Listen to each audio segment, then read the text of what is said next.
So when was the first time that you knew that being out on the trail, being out in the woods, that was like your thing?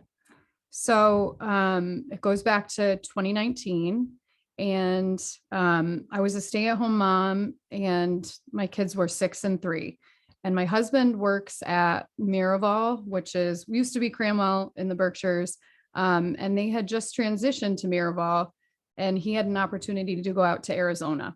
I was lucky enough to come along, and we went on a hike in the Sonoran Desert with a guide who was this woman who was like, she was in her 80s, but she was so incredibly like energetic and just so knowledgeable about the trail that we took. And it was a really easy hike, but the entire time, I kept nudging my husband, being like, this is so cool. Like the kids would love it. The kids would love to be here. Look at that. Like the Mason would love this. And probably annoyed him like crazy, but it just felt like, why had I, who grew up in the Berkshires and been walking the trails here all my life, like, why had I not seen what she sees here? And so like, it kind of shifted my perspective, and I wanted to bring that like back home, that kind of energy back home to the trails here. And we made a commitment right before we left Arizona to get outdoors once a week, every week with our kids. And that's kind of like the shift that happened, where Berkshire Family Hikes kind of started as an idea. We did that in 2019, and we did 26 hikes. I started to write about them on a blog just to keep us accountable, because I wasn't sure if we would wind up doing it every week. And we did. And I did 16 different blog entries. I didn't hit every single one. And it just, I don't know, that it was almost like I put these kid tinted glasses on instead of my own. And to see the Berkshires, we take it for granted, right? A lot of us do, because we have so many trails. We just have tons and tons of places to get outside. And it's like, how much do you really know about all of those places that you have in your own backyard? And I certainly did not for the most part. There are places that people tell me about where I'm like, I didn't even know that was back there. Like, who knew? So it's been, I don't know. It just every path opens up a new can of worms, and I love running it down. So Isn't it amazing when you go and find a place that is literally within a stone's throw of some place that you have lived and have been to like a zillion times, and you find this treasure that was just right there the entire time? It's really amazing. It is like Curvin Park's kind of like that, where you know about the park itself, but there are so many trails back there, and most of them are just made by people who had a desire to go out and walk them. They're not official trails. They're not, some of them may not be public trails. No, so don't go out there. There's a lot of signs that say private property, yes. But you know, no one's really enforcing it. Let's put it that way. Yeah, absolutely. This is not a not an endorsement. That's right. Not an endorsement to get out back there. But I know, sorry, Judge Barbara. Judge Barbara. Yeah. Apologies. Yeah. But yeah, it's just it's amazing to, and a lot of the trails that I hiked as a kid and didn't really appreciate, that's been really cool to rewalk them, see them through my kids' perspective, and kind of get a sense of what I had missed for the last 35 years. It's been a real gift.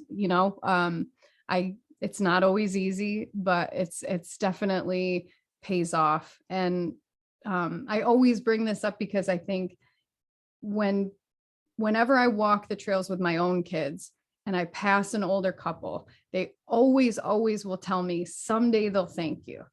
And that's like such a huge gift to me, and something that I try to keep in the back of my head, because maybe they will, and hopefully they will. Maybe someday they'll want me to pay for therapy, but I think so many people have said that, and that's like a refrain that just keeps repeating. And I hope that I've given them a gift too, because they certainly have given me one. So that's beautiful. And the process is, of course, the fun part. I mean, you've been able to really log quite a bit. Yeah. And, throughout that, you can go back and see the blog posts and see, and I'm sure at some point, actually, it must have been very difficult for you to say, okay, where am I going next? Yeah. Because you probably had to hit a few obscure trails out there to meet that initial goal. Honestly, or not. we haven't. There's definitely been some that I didn't know, but I think one of the cool things about even some of the common ones, the Old Mill Trail in Hinsdale is okay. Tell me about that one, because I have never been on that trail. And I've been on a few. It's a great trail. It runs alongside the Housatonic River. If you go up Route 8 where Hinsdale is, you'll see like that little corner store that's there. It's perpendicular to that, so it's right around the corner. And it's a very easy trail. Part of it is ADA accessible, half of it, which is really nice. So it has the chance for people with all mobility, needs to get out there. But it's very well populated in the fact that it's highly trafficked. And I had never known that it used to be like the penstock. The trail actually is the penstock for an old mill that used to run all the way down to Dalton. Okay. So there's an old stone apartment that's at the base in Dalton, and that penstock ran all the way down to, I think it was the Cranes, if I can remember correctly. Joe Derwin would not be happy with my history recollection right now, but and they it was a paper mill at one point, and they harnessed the power of the Housatonic to run, a big penstock, that water all the way down to power the mill. There's an old Chevy that's still in the woods, a rusted out Chevy that the kids love to play on and stuff. But I think it's really common to walk that trail, but to kind of like know what was there before and why there's still stones all over the place and remnants of that structure is really cool to kind of dig into. And then even going farther back than that and acknowledging, the Stockbridge Munsee Mohican Nation. And there's so much history there as the first peoples of the land, but then they're still here and they're still, putting in the work to be recognized and to say, this is the stories that we had to tell throughout history and stuff. It's cool to dig those up, and my kids aren't always interested in that part, but I think there's a duality there when we're out, where you see what they're interested in, and then you get to also kind of like find what sparks your curiosity also. The layers are really wonderful. I mean, I think if, for instance, Kennedy Park, you'll see all these old footings from the old hotel. And then some of these, and then a little area that's called Stonehenge. I've never been up there. So you'll have to check it out. And interestingly, I love your content. And so you have a lot of wonderful content, not only the blog pieces, but also the shorter videos on Instagram, and really brings the whole concept to life. So I commend you for that. It's really awesome. And one of the things that grabbed my attention and brought me to invite you on the program, on the podcast. But the thing is, with kids, there's this whole dynamic, and the the hike is the journey, right? It's not the destination. And, Yeah. and we always try to, but I had this, I was telling you before the podcast, I brought my kids for a hike one time at Kennedy Park, and it was amazing because everything was brand new and the trees and this and that. And they just kind of went, before you knew it, they had gone for an hour-long hike, and they didn't even know it. The second time they went, they knew the trail. And so there's this psychology there, and they knew the trail. So therefore it became, oh, I need some water. I need some more granola. We want to take a seat, that sort of thing. So kids are interesting that way. And maybe that's a little tip to parents, just keep finding new trails or something. Because, you take away that expectation, you get to live in the moment. You do. And I think that's one of the number one tips I always try to tell anybody that asks, is to go into it with no expectation. Because if you go into it thinking you're going to reach the vista and everybody's going to be excited and happy the entire time and not complain that they're hot or sweaty or hungry or thirsty, you're fooling yourself. Honestly, it's the nature of kids with anything. I mean, you take them on vacation and you think you're going to relax and have this joyous occasion, and most of the time you need a vacation when you return from a vacation with kids. So hiking's the same kind of thing. The beauty of hiking is if you do go into it with zero hangups of, oh, this has to be, we have to make it to the summit of Mount Greylock today. You'll find things along the way that really are gratifying. And maybe not in the moment, but looking back on it, you may see things that you had missed before. We try to impress upon the kids that it does help to find hikes that have features that kids are going to be interested in. So a waterfall, and sometimes those can be motivating to kind of keep them going, but anything beyond, depending on how old your kids are, 2.5 miles is it's you're going to have to struggle to keep pushing them along or bribe them with snacks, which is what I try to do a lot of the time. Bring a lot of snacks. That's the second rule tip. Number one. Honestly, it should be rule number one. It really should. Bring snacks. Don't ever leave the house without more than 5 snacks, and then have a secret snack that's the good one. Make sure they don't know the secret snack is there. That's it. And then you can pull it out. It's interesting that you said it. I remember the very first time, and I didn't even know, and that's the part, Bash Bish Falls. When I was a kid, I remember going there, and I was with my cousin, and we were kind of walking along, and it was this more extreme terrain, and you need to grasp onto the poles. There's steel poles there. Yeah, on the sheer edge. And you're kind of like, wow, what is this? What is this?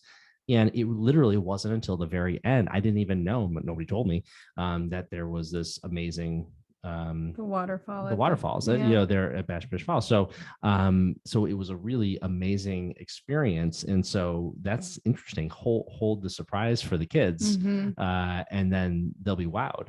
I think so. I think that's definitely a plus. We hiked in Vermont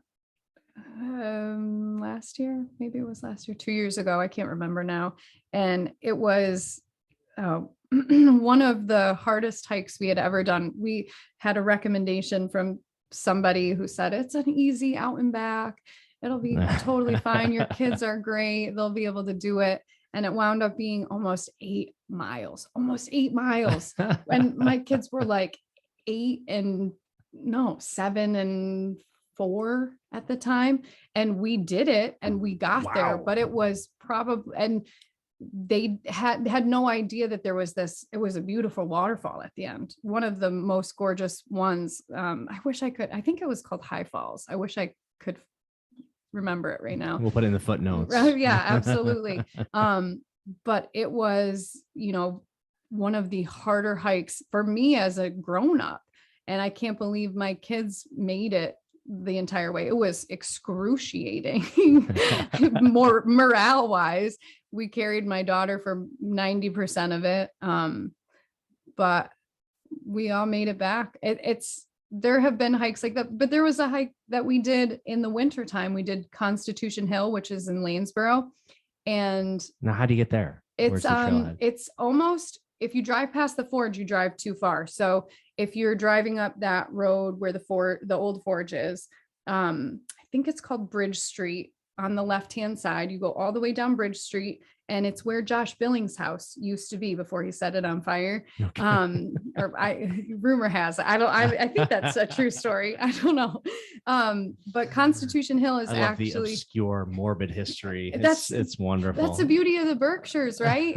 Every single. The weirdness of the Berkshires is actually having this conversation with Joe, and it's interesting because everything is very. The Berkshires, it's very controlled. The message is very controlled. It's about literature, it's about the hills, it's about the music, culture, blah blah blah. But there's a lot of weirdness that like people it would also be touristy too. Absolutely. if you ever wanted to expand upon it. I know. Well, Joe Derwin does a really good job of that. And honestly, when I started writing, his blog, was one of these Mysterious Hills was one of my favorite things to read. And that's how I kind of like became friends with him, was just out of admiration for what he does. He's such a funny guy. And I know his macabre histories are kind of like just something that's missing, because there's so many eccentric things.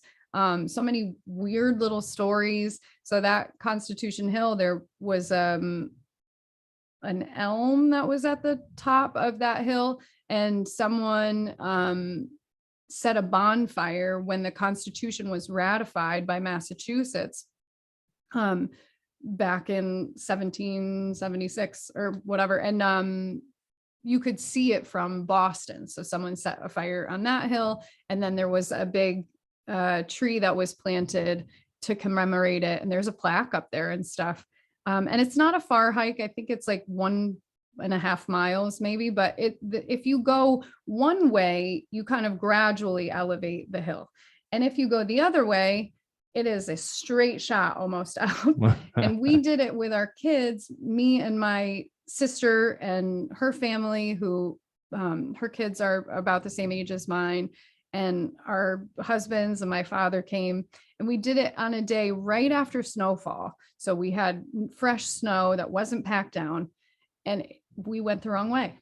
And it was, I had never been there. So I didn't know that if you go one way, it's totally fine and you'll make it up. The kids are stepping in snow up to their knees, which is so exhausting. And then I keep thinking to myself, when does this end? When does this hill end? And we've gone back since, and we're like, oh my God, this is like the easiest hike.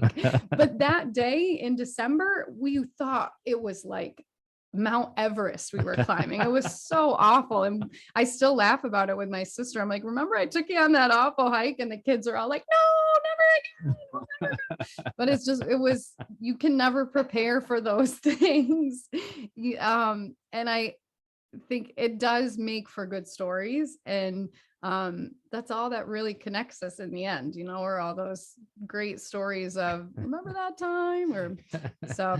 That was literally uphill both ways, barefooted or something like that. Yep. For the kid, that will be a good story to tell. Someday they'll laugh about it.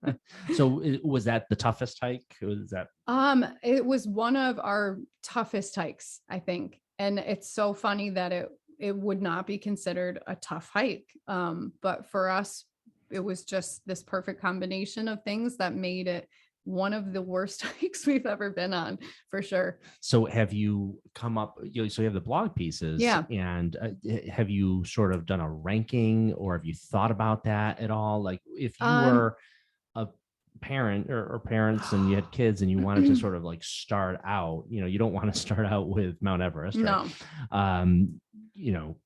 some of the easiest ones, I like Canoe Meadows is probably one of the easier ones. Very beautiful. You know, there are some little nice nooks and crannies there, but it's short enough. Absolutely. Where the kids, and it's also very flat. Yeah, it is. It's great. And there are multiple ways you can kind of go. And then there's that huge giant field you can just let your kids run around. And we try to do here and there, you know, top 10 lists and stuff like that. Kind of like a wrap up of some good hikes. Like I think we did a top 12 winter hikes list, places that you could go. Canoe Meadows was on there. We brought a sled. That was like a pro tip, bring a sled. And just things that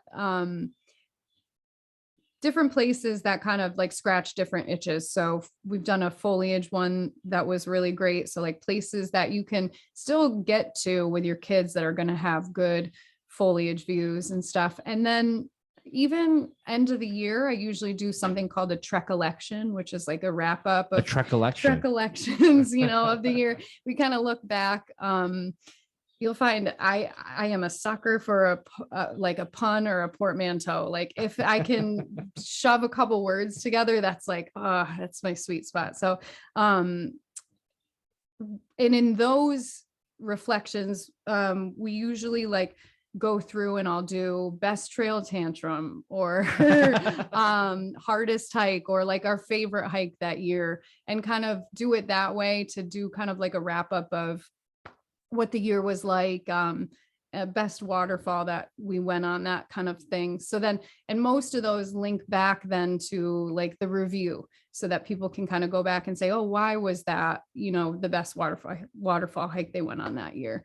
Yeah, it's super family focused to try and take some of the guesswork out of it, because I mean, and if I do it first, then I can tell you, don't go to the left on Constitution Hill, because you're going to just go uphill the whole way. All you right. know, how about some rapid fire on your favorite or my favorite trails? How about, so you grew up in Hinsdale, so the Boulders. In Dalton. But close enough. Yeah. Or you grew up in Dalton. I grew up in Dalton, yeah. But the Boulders is sort of mostly in Dalton, right? Yeah, half and half. So there's those two trailheads. I love that trail. It's so big, and you don't realize how big it is. It's great because the Pittsfield side is more of a challenge, and then the Dalton side, where the trailhead is at Gulf Road, is fairly easy. And you can do, I think, 3 different trails. There's one that's like a super simple loop, half a mile. And then you can even go down further into the woods. There's lots of bridges and water, which kids love.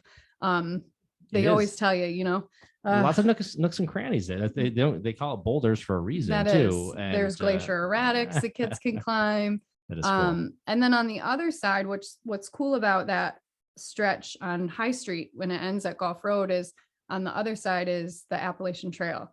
So Dalton actually has a lot of like little hidden trailheads. There's the other Appalachian Trailhead that's behind LP Adams. But just lots of places to explore. Yeah. And now you have a Taco Bell. I know. Right next to the Boulder. If you get hungry, you can go get a cheesy gordita crunch. It will fuel you right up. I digress. I mean, you know, I wonder, was the trail, was the hiking community ever sort of notified? Were they anyway? I don't know. I never asked. I'd have to ask someone at BNRC, because they're the kind of caretakers of that. I guess there was some sort of compromise there. They have maybe steps that are going to go up from the, I don't know, something along those lines. But anyhow, Springside Park. Springside is, you know what? I'm not very confident about Springside Park, and I always go and use the Arboretum because it's so lovely, and it's where I've learned a lot about different trees. But I tend to get lost if I go too far. So that's one that I would love to have Joe Derwin do tours of, because I feel like he knows so many of the cool spots at Springside. I've gone down to where the playgrounds are and done a couple small trails, but I don't know a lot about Springside. Yeah. It's family friendly. It's family friendly. How about Monument Mountain, or is that what it's called? Monument Mountain Trail, right across from the high school. That's a very in Great Barrington. It's a very popular trail. It's very steep. Very steep. There is, I think on the left side, when you go, it's a little bit easier of an ascent. And there's two ways that you can go to get to the summit, or the lookout. But I think the left side is the easier side. I have not done Monument in probably since I had kids. We haven't done it. It'll be a tough one for them. It would be, but I also think I avoid it because it gets so full. So if we're going to do it, we'll try to do it off season, because there's a really cool trail behind the police station in Stockbridge. There is? Okay. Well, no way. There's a really cool monument, I think, and it's honoring either Judge Sedgwick or somebody like that. So that's one you'll have to check out. So you just go right behind the police station and you'll find the trail. See, that's what's so cool about the Berkshires to me is in this week alone, I've learned 2 trails, this one that you're telling me, and then someone else was getting their car serviced at Bedard Brothers out in Cheshire. And she took a walk and she was, taking pictures with her phone, and there was this footbridge and this little stream. And she's like, I was waiting for my car to be done, and I took a walk, and I'm like, who knew that was there? And it's just, there's no shortage of places to explore.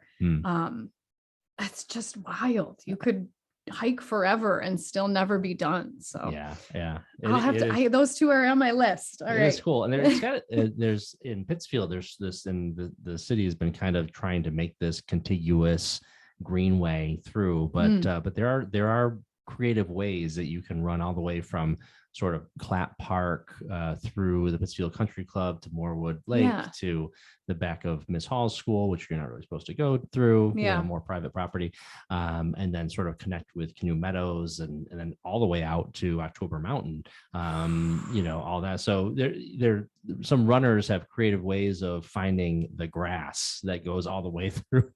Absolutely. Sometimes you have to run across roads, obviously, to make it happen. But even in Pittsfield, there's a lot of greenery to connect. It's cool. I know before the rail trail opened, I remember hiking back in some of that area where Crane Ave is and stuff, and not realizing some of that was there. But it is cool. It makes you, how in Great Britain and in England, everybody has like right of way, foot traffic has the right of way. So even if you are trespassing, technically, if you're walking on someone's property, you have it's the law that you have the right of way. And I always think about that as like, Americans like their property, so I don't hold any hope for that, but it is a cool concept to be able to say, just passing through, no need to get upset. Yeah. But, there are even some cool trails, even near Onoda Lake over there. They're really nice ones. If you kind of go behind Hillcrest and there's the gazebo. Oh, that place is great. And you can go down toward the lake, and there's a trail that runs right over there. And it's not the longest trail in the world, but it's kind of cool. Yeah, I know. And especially with kids, as long as you're getting out, they generally like, I think the hardest thing is the getting out, right? Pardon me. And like, once you're out there, at least my kids anyway, they forget that they were so upset about having to go on another hike. I don't know how long that'll last with my 9-year-old, but the sullen days are probably close at hand. But for now, like they'll resist as much as possible in the car. And then once they're outside, they find a lot of things to really enjoy. So those are, even on a short trail, they say, kids either need to go outdoors or put them in water to calm them down. And that's generally holds pretty true. Now you are an entrepreneur. I think it's it's a fair label. I appreciate that. And so a lot of your content also focuses on that, being basically a small business owner. You now run Berkshire Family Focus. Used to be called Berkshire Family Focus. Berkshire Macaroni Kid. That's right. Oh, yeah, so funny. That's right. That was changed, and so you took that over from Kelly McElwain. Yep. When did that happen? So I actually took it over officially at the start of 2021. So I haven't been doing that for too long. It's been a real shift of learning as I go. I don't have a background in kind of marketing and selling content and advertising. That's not really in my wheelhouse, but having to learn on the job has been gratifying in some ways and stressful in others. I really enjoy the writing portion of it. That's something that I love to do in both Berkshire Family Hikes and Berkshire Macaroni Kid. And I've also just made a lot of different connections and relationships in the Berkshire community. And that has been so cool. I'm kind of an introvert by nature, and this forces me to meet a lot of people that I necessarily would not. And it's brought me much more out of my shell than I'm used to, and doing different things that I probably would never have done had I chosen a different career path. So it's been really a cool thing to start to see unravel. But it's interesting because, you say, that, well, marketing may not be your thing, but I think when you're creating really, really good content, it kind of sells itself. And I think, case in point, I discovered you through Instagram because of really, really great content. And there's always an opportunity. Not always, I shouldn't say always, there tends to be an opportunity in social media to be sort of just a little bit ahead of the curve. And then you're able to sort of bring in some attention that the unpaid attention, because you're a little bit ahead of the curve on your content. I think that's where you're at right now. I appreciate that assessment. And I think you're absolutely right, because I think a lot of people and almost feel like, well, where do I fit in? Where do I fit into, nothing like I went to college briefly. I did 4 different things in college. I went to school initially for fashion design. That wasn't it. I went to school for nursing. That wasn't it. I did briefly major in history and writing, and both of those things were things I was interested in, but the route that it would take me to achieve that was... You've made some really hard right turns. Yes, absolutely. I definitely did. Career choices. Oh man. It was a very expensive journey to take. But I think what I found really hard was wanting to do certain things, but not having, it wasn't the way that I wanted to do it. And I don't think for some people, college can be really hard to fit into. And I think the beauty of the internet, and it can be in a very ugly place, but is you have a place to carve out your own, what you envision yourself being or your message being. And that's such a unique thing, because there are things that I never thought that I would share about myself or my business, or and it allows you to pilot some aircraft like into uncharted territory, and you're behind the wheel doing that. And there's nobody to tell you what you should or shouldn't do. And it's scary, but when you feel like it's succeeding, it's also so cool to watch. And I think that's one of the really cool things about social media. It also is a double-edged sword. It can be a very hard place to try and put yourself out there and stuff. But it does offer a unique opportunity to draw people in a certain way and say, hey, this is what I'm all about. If you want to see more, I also do this, and I also do this, and I also do this. So it's been cool to see. Plus I think it's really hard to stay on top of trends, and it's fun to do. So you're always trying to like get that edge, I like that. I like to try and seek and succeed. It keeps you motivated to do it, That being authentic and really doubling down on being yourself. I know it sounds like this strategy. Oh, be yourself, but it's like, so hard. but it is kind of hard because it's we're really used to packaging things like because we have a very keen sense. We all do just because of the nature of how the world, social media, how our web presence is. We're told to be aware of our social media presence, what your resume should look like on LinkedIn and everything. So, we're putting on somewhat always of a facade. So to take that away and truly be authentic is not the easiest thing. So sometimes it's easy to say, be yourself, but what does that really mean? But when you do find your tribe. You do. And I think people can, as much as the internet is like this veil, I think there is a sense of people who are genuine and who are being themselves. I'll tell you, like, every time I post one of those videos where and I avoided that for a very long time.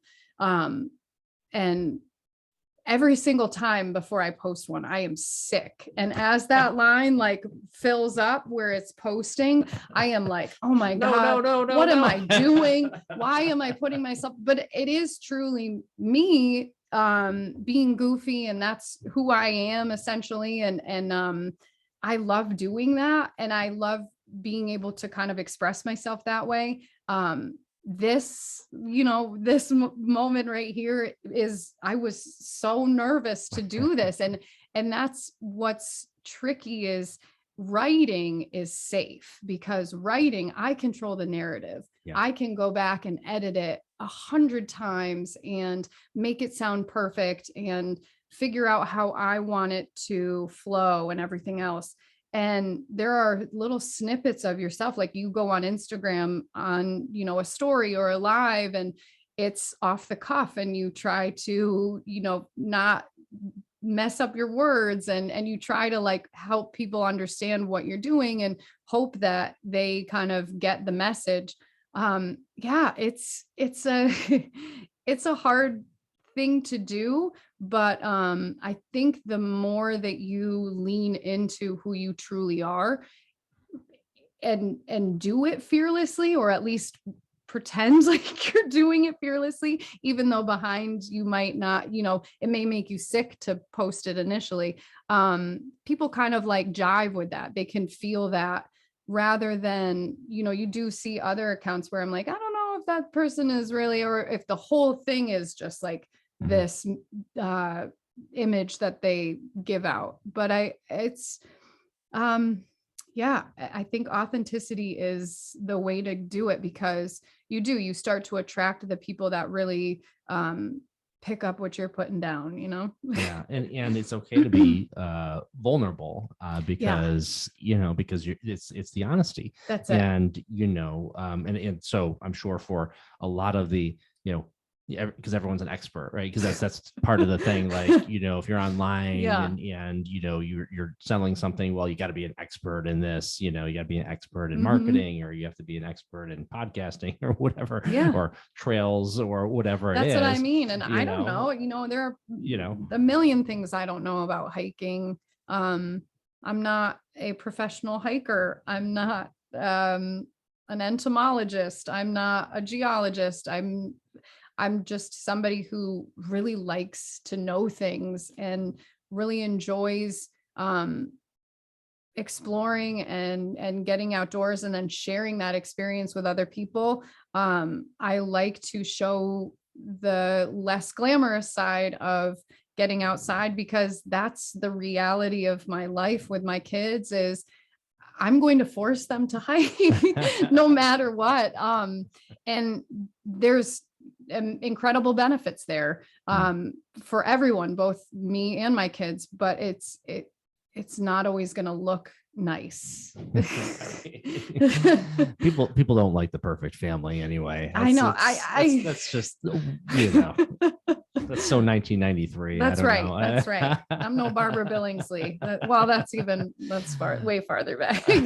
What's a 93 reference? I don't know. It was like Family Ties back yeah. then. Cosby Show. I don't know. That's right. Something like that. But yeah, so you really have this amazing thing and this commitment, which is awesome. As far as the Macaroni Kids, what is the business model for that?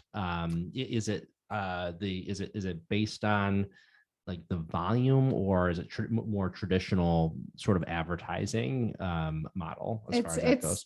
It's kind of based on volume. So Macaroni Kids is a national company, and I think when Kelly she did Berkshire Family Focus, which was her own baby, right?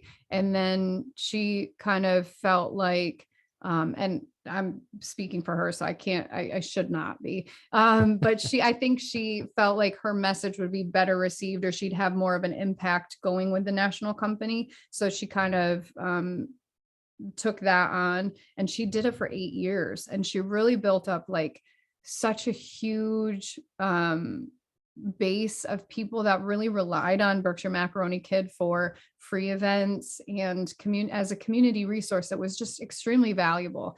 And she kind of handed me a golden egg and was like, keep running with it. And I've been trying to, I know I'm trying. I definitely am trying to do it justice. It is really cool because yes, it works off of email and stuff. So we do a weekly newsletter every week. That would be a weekly newsletter.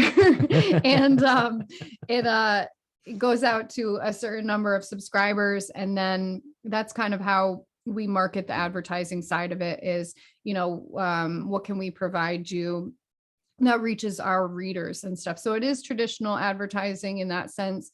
But we try to do a lot of focusing on, and there's no shortage of free opportunities for children and families in the Berkshires. There's so many. We try to just have so many resources that are really of value for families. So like a preschool guide or a camp guide. There's a playground guide that literally has every single playground that you could find in the Berkshires, and each highlight of like what that playground has. I want to ask you, like, what is the most obscure playground? I don't know if I would know it off the top of my head. I don't know. Have these things called pocket I think parks. Morningside. I know. Yeah. I think Morningside's a pretty obscure one. Not that it's obscure because the kids use it every day, but like as far as a public park, Giggle Park is really cool in Great Barrington. But yeah, like just lists like that. There's 100+ hike list on Berkshire Macaroni Kids. So there is some like overlap there.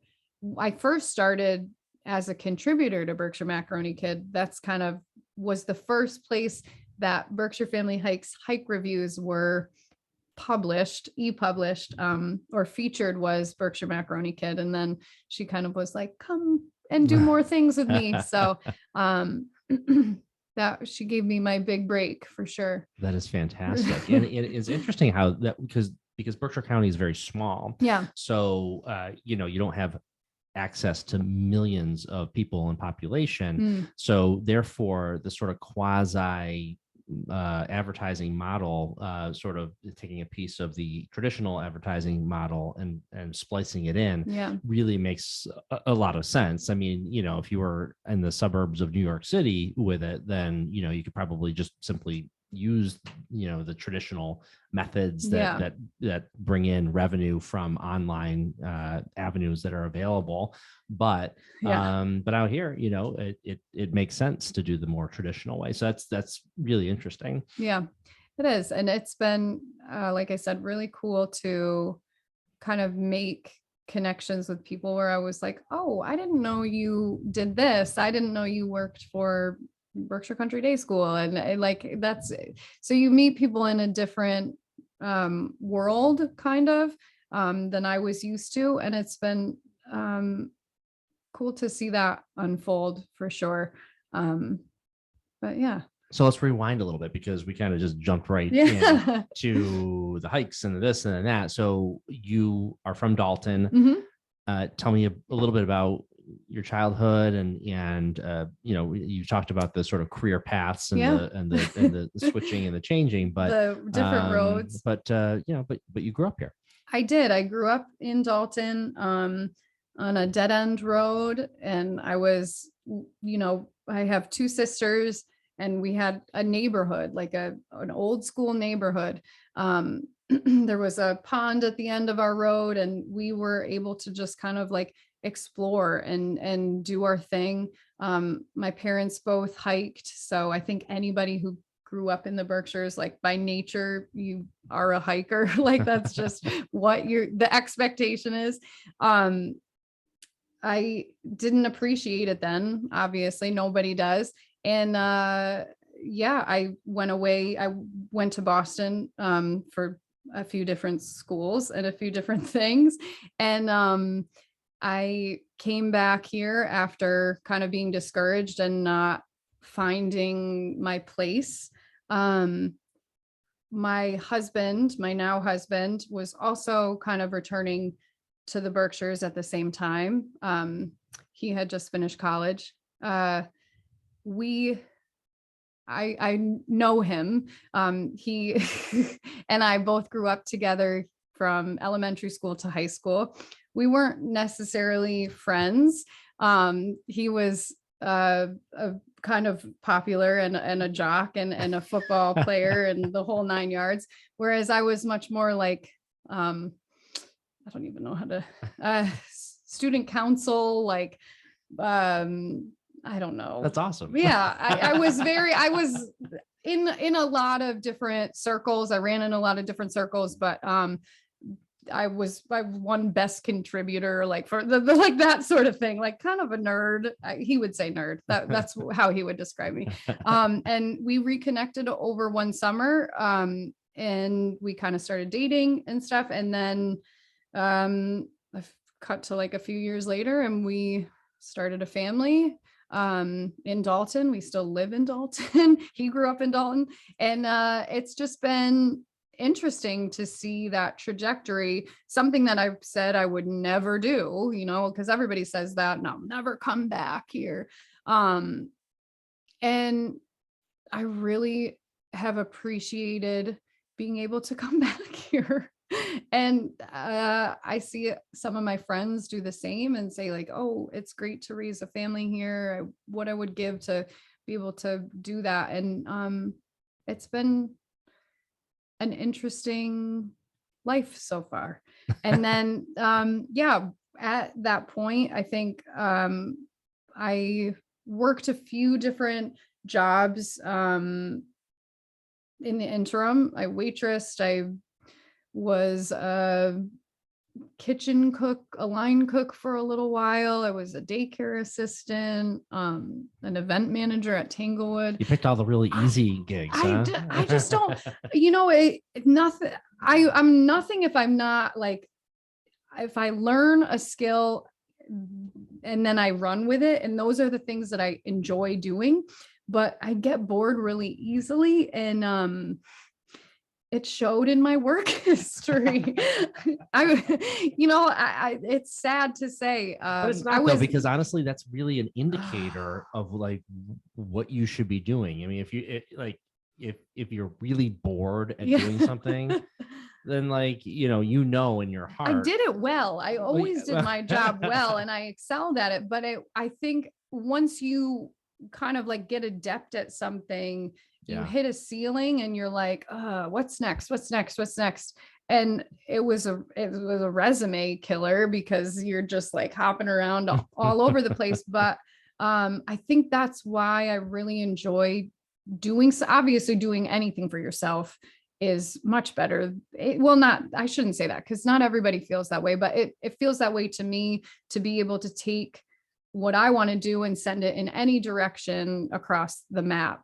And I think that's what's cool about being outside is you could make a connection in any which way possible. You could go and track down something about history. You could figure out some sort of scientific reason that, the waters has a certain density. You could go and talk about, sensory or emotional intelligence or mental health. Like there are so many connections to be made in nature that it's endless. Like there are so many ways to be curious and have a sense of wonder and that there is no way to be bored ever. And there's an energy there. Mm-hmm. And so one thing is one of your recommendations is to take a sky shower. So what is a sky shower? It's a sky swim. But I'm sorry. You are fine. You are fine.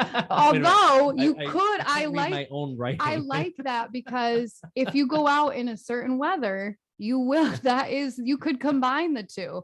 Not everybody likes to. My kids like to take baths, but a sky shower has a nice. You could do that. Shower. You could do it. Hey, today would have been perfect. Copyright. That's it. Sky shower. But sky swim. But there's a sky swim, and so you explain that. There also, we get caught up in a lot of energy. I mean, there's negative energy, there's stressful energy, there's a lot of things that we pick up from people, and there's techniques you can do to try to sort of remove yourself of that and kind of clear yourself. But going through on trails and being able to literally have tree branches kind of swipe off of your arms and that sort of thing. Literally, this is scientific stuff, by the way. I'm not like just making it up. That's right. It actually it helps cleanse and clear. It's forest bathing, which is probably what brought to mind the shower part of it. I know and that's an ancient practice. I'm not too knowledgeable about forest bathing, and honestly, sky swimming sounds like this fanciful thing to do, but you did it as a kid. You laid on your back and you stared at the clouds and you said, hey, that one looks like a rabbit, or that one looks like a robot or a dragon. And it's the same kind of concept. Take a lie down on your back and watch the sky and watch the changes and kind of let it wash over you, and you realize how insignificant you are. And it's a different perspective as an adult. My kids love doing it outdoors. If you do it in the woods, it's a different experience than if you do it in your own backyard or in a meadow. So you're always kind of getting a different view. And you see different things. And how often do we really slow down and lie down with next to our kids and just look up somewhere? It's very rare. And it helps me be in the moment and slow down. And those are really valuable moments to me. When my own kids will tell me, Mom, lay down for a second or slow down. And they're trying to show me something. So those are moments I try to tune into as much as possible, because just like anybody else, I'm going 100 miles an hour most of the time. For sure. So these are some tips for like sort of, it was Earth Day recently. Earth Day's on Friday, but it is Earth Week. It's Earth Week. By the time this airs, but anyway, that's right. It'll be passed. I'm just really screwing up today. Okay, so grab a bag. So tell me about that. Why grab a bag? So plastic bags are real small. You can shove it in your pocket or in a backpack. I can't tell you the amount of trails that we've walked where we find litter, garbage. And if you're, doing your part, my kids now, if they see trash and I don't have a bag, I'm carrying it because they'll always want to pick up any litter that they see. And that's really inspiring to see them, do it when I forget. But anytime we can clean up or give back to the trails that we use so often, I mean, they don't cost a thing. I think Monument has a nominal fee, but most of them are free for us to use. Nature's always open. That was the thing with the pandemic, is how wonderful that we had this option that was open 24/7 to us when everything else closed down. And it's our responsibility to either take that opportunity to give back and clean them up, or also educate our kids to continue to do that as they grow up and help create nature stewards for years to come. So it's real easy to do. Nobody likes to clean up garbage, but if we all did it when we were out on a hike, it's a lot less garbage, a lot less dog poop to look at. Yeah. For many hands, make for lighter work. Exactly. For sure. So we already did take a sky swim. Foster a plant. So, I mean, I know it's the real in thing to do is to have plants in your home and greenery. And truth be told, I struggle with this one. I struggle with keeping plants alive. Do you like killing them? Is that man, you're a plant murderer? I am. Even succulents. I forget to water, or I overwater. But it's a special thing and for kids too, we just did seedlings for our garden, and my kids love to see, like, the first sprout is so exciting to see it push out of the ground. And so it's gratifying to see something that you nurtured and fostered and see it like flourish and come to life, basically. Once you do that, teach me how. My grandmother's a wonderful gardener, but I am still, I'm still in the learning stages. So learning opportunity. Learning opportunity. Always learning. Get grounded. Yeah. So that's kind of, today probably would not have been very good with the snow on the ground, but anytime you can get, outdoors without shoes on, or get your actual skin touching the grass or the soil, there have been scientific studies that have said that that's the alkalinity of the soil helps with immunity. There's been in nature schools. So there's forest schools that are geared primarily towards kids, and you spend the day outdoors in nature, and they've found that a lot of those kids have better immune systems because of the amount of time that they spend. I mean, they are outdoors, so you think, less of a germ factory, but even just like the putting your hands in the dirt or taking a walk in the backyard with no shoes on, it can really shift because your senses start to be engaged in a different way. So it's not just the idea of, oh, well, you play in dirt, therefore you get more immunity because you're touching dirty things. Maybe that's a little piece of it. Yeah. But it's actually deeper than that. It can definitely give you a feeling of back to center, or even like Zen. I don't love the word Zen, but feeling kind of at peace, because I think there's a feeling of feeling rooted back to, this place of earth. And I think we all could use that at times, is to really feel like taking a beat and breathing deeply and feeling like, this is where you belong. This is your place. And too often we're all up here, in our heads. And to really be in that moment, we don't do that often enough. Kids do it naturally, and they're out in their bare feet all the time.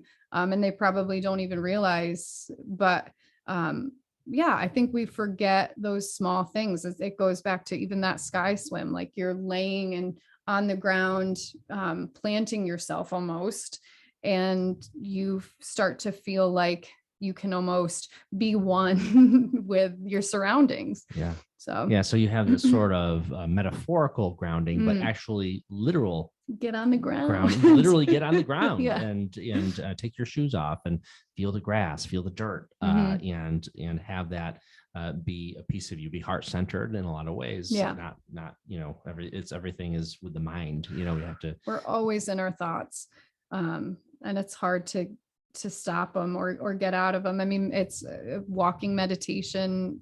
That's a lot of what. Yeah. How do you meditate? I mean, do you? I don't. You know what?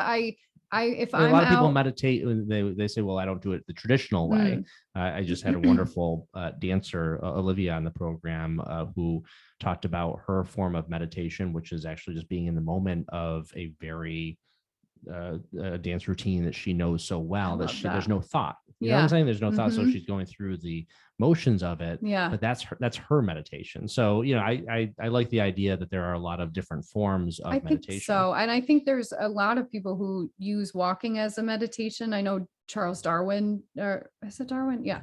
He used to have this sand track around his house. And he used to walk it with his daughter, and he'd pick up a pocket full of stones. And as he walked, every loop he did, he'd drop a stone. And that's like where he had his deepest thoughts, or he'd, try and pick a question that he had and ruminate on it as he walked that loop over and over again.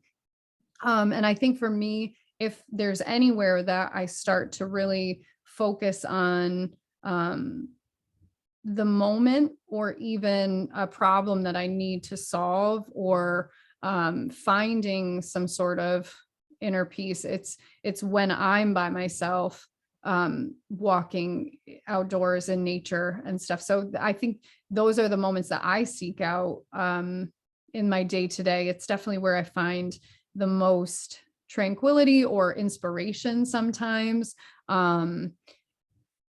Yeah, I definitely, whether I'm out on a hike, or just sitting somewhere in the backyard or in nature, for sure.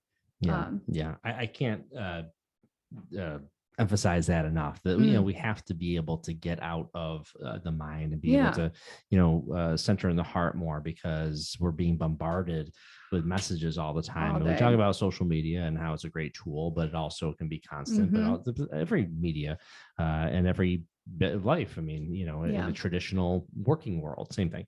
So climb a tree. Climb trees, or you can climb one tree or climb multiple. Absolutely. But that goes for, I mean, this list is definitely geared towards both. I think it's geared towards adults, but also kids. Kids do this stuff every day, all day. I mean, they'll see a tree that has limbs at their eye level and they're ready to go. They may hesitate and they may be fearful at times, but that's another benefit of nature, is allowing them room for risk, right? Risk assessment, or challenging them a little bit beyond their capabilities. One of the things that's challenging for me as a parent is not saying, be careful every time that happens, or to allow my own anxieties to limit their opportunity out there. And that's something I try every single time we go out, is to not immediately say, be careful, don't do that, or that's too high. I'm trying to shift that narrative for myself, because it's really easy to live in my own anxieties with them, but I want to give them space to challenge themselves. But for grown-ups, for adults, when was the last time you climbed a tree? Yeah, exactly. Or taking a little risk. Of course, it's a little bit more dangerous as an adult, because you can break a hip. That's it. But I know. but kids have lower center of gravity. But I do love the point of how powerful the parent's reaction can be. And I think maybe a generation or two ago, a lot of these activities were being done without parents Yeah. around. Oh yeah. So the risk assessment There side wasn't of there. things, You were doing it. you know what I'm saying? So Yeah. sometimes you have to realize that as parents, because the first instinct for parents Every time. is to keep their kids safe. But at the same time, yeah, think about that for a It's second. so hard. And I mean, I do it 90% of the time. I'm still in that rote memorization of don't do that, be careful. And it's really hard to switch the language. You know, one of the things that I try to say is, do you have a plan for your body, or what's next? Where are you going to put your feet next? Trying to like address the minute detail of the situation rather than like, this is dangerous as a whole. So where are you going to place your hand next? And that helps soothe me a little bit. And it also like helps my kids start to think, okay, where am I gonna, because my daughter she trips over thin air, it seems half of the time. You have a 5-year-old tumbling down what seems like nothing. And I'm like, where are, their roots are roots, and kids trip over roots, but sometimes it's like that came out of nowhere. So it's hard. It's definitely hard to temper your own stuff, your own baggage as a parent. And that's the hard thing about everybody has their own experiences, their own learned experiences from growing up. So we all do our best when we get out there, because some people have different fears and different anxieties, and who knows where your baggage is going to show up when you're out there. So have you ever done a face plant tripping over a root? I just did about 3 weeks ago. I sprained my ankle. Oh no. No. And it was so humiliating because it was out on a walk. It wasn't really a hike. So I tripped over a small root and I went down. I brought my daughter face down with me because she was holding my hand. And yeah, my ankle's still, it's getting there. It's getting better. But always. The last face plant that I had, it was going down Hawthorne Trail at State Forest. So Hawthorne, it'll take you to the border of Hancock. Okay, and it's quite it's a big hill, mountainous to get there. Although you can't really tell it's so mountainous because it's a trail. It's but so it snuck up. But I was coming down and kind of jogging. It had a little speed going up. So that was my last face plant. And when you really let go, man, you just hit it, man. And at some point, it is kind of, and at some point you're kind of in the middle of this split second fall. You just have to let it go, because if you brace yourself, you can probably break your wrist or something like that. So just another tip, just once you go down, just let it go. Let it happen. Wow. That had to be, it's like that, you're on a roller coaster and it's coming, but the stomach still drops no matter what. Oh, yeah, it's no fun. And I think that's the thing with parents is like it's a different internal feeling, but it's like you're holding back this energy of like, no, like, please don't do that. But good times. I know, no broken bones yet. So it is the Berkshire Macaroni Kids and Berkshire Family Hikes. So those have their own individual URLs, right? Yes. Okay. Yep. They're two separate businesses. There are some things that we kind of do in collaboration, but Berkshire Macaroni Kid it helps pay the bills, and it also scratches another itch of like writing, and it's certainly enabled me to do a lot of things that I didn't know I could do and look forward to continue to doing. But Berkshire Family Hikes that's the one. That's the passion project. That maybe someday will be like a real thing. It's starting to be a real thing. We've done some partnerships with Berkshire Natural Resources Council and South Berkshire Kids, doing some like partnered hiking and stuff. But we're still in the early stages of, I'm still trying to figure out what we are. You know what? When you just follow your passion, you just go with it. You just go with it. Right? They say you jump and the net will appear. Yeah. Is that it's like the free fall, like face planting. That's right. That's it. You just hope there's something there at the other end. That's the best metaphor. Just go. We just fall. We'll figure it out on the way down. We'll figure it out. We'll figure it out. So Taylor Staubach, it's a great pleasure speaking with you. Did we miss anything at all? I don't think so. No. And you thought you were gonna be nervous. I know. I am nervous. I am holding this thing like, what is that? Nobody's business. It's just a rock, but it's not like one of those special rocks. Is it no, like a relaxation rock? It is not. Like it's just a rock that I got out of a riverbed, but it has a little groove in it that makes it, gives me a little bit of the soothing groove here. So I am underneath all this. I am sweating with anxiety. I love it. Well, it has been a great pleasure meeting you. We've never met before. No, I know. So I really look forward to all the content, and I'll be checking it out, and definitely be checking out some of those hikes out there with the kiddos. So, I hope so. So Taylor, thank you so much. Thank you for having me. It was really fun.